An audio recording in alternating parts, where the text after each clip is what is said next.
From the very beginning, the iPad was designed to be very powerful, very capable, but also remarkably simple to use. So our goal was to take all the amazing things that you can do with a full-size iPad, but pack them into a product that is so much smaller. And that's what we did with the new iPad Mini. One of the things that makes iPads so incredible is that there's almost no end to what you can do with it. So when we decided to make the iPad Mini, we wanted to make sure it had all the features that make iPad so magical. We began with a display that has the same resolution as the iPad 2, so all your apps and content look and work the same way. And at 7.9 inches, it's small enough to fit in one hand, but it's still large enough to give you that rich, immersive iPad experience. It has a dual-core A5 chip for fast, fluid performance, both FaceTime and iSight cameras. It gets a full 10 hours of battery life, and it runs more than 275,000 apps made just for iPad. These aren't scaled-up phone apps. These are powerful apps that take full advantage of iPad Mini's beautiful display. You can access all your favorite music, movies, and TV shows from the iTunes Store. 1.5 million books on the iBookstore, and over 5,000 magazines and newspapers on Newsstand. And another thing we're really excited about is that iPad Mini comes with FaceTime HD. Seeing your friends and family in high definition makes you feel like you're that much closer.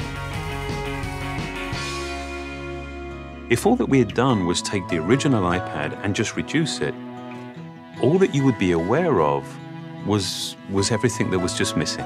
That there is inherent loss in just reducing a product in size. And what we did was we went back to the very beginning and we took the time to design a product that was a concentration of, not a reduction of the original.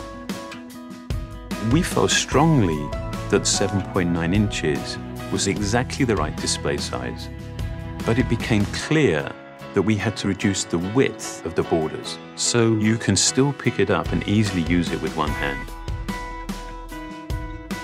We have continued to develop our unibody process. There are essentially two parts to the enclosure, the glass and the aluminium. And that junction, where the two parts actually come together, is incredibly important. The diamond-cut chamfer meets seamlessly with the glass, and I think it's a beautiful detail that further reduces parts and actually makes it more durable. We also designed an entirely new smart cover for the iPad Mini. By eliminating the separate aluminium hinge, we now essentially wrap the iPad Mini in a single, simple colored material. The biggest challenge that we faced was incorporating all of these great features in a much smaller and lighter device. In order to do this, every part had to be custom designed, starting with the display. The glass on the front and back are only 0.2 millimeters thin. The touch subsystem is a mere 0.12 millimeters thin. It weighs half as much as any we've ever done before.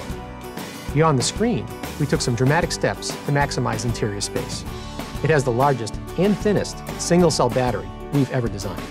We've designed a smaller motherboard to house the powerful A5 chip and built in the new, smaller Lightning connector.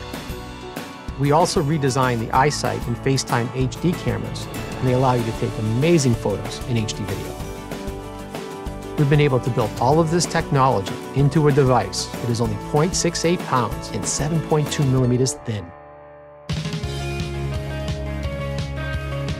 All of these efforts combine to make a product that is incredibly thin and light and has absolutely remarkable levels of fit and finish. And I think the result is an extraordinary iPad, one that will be used in so many different places, in so many different ways.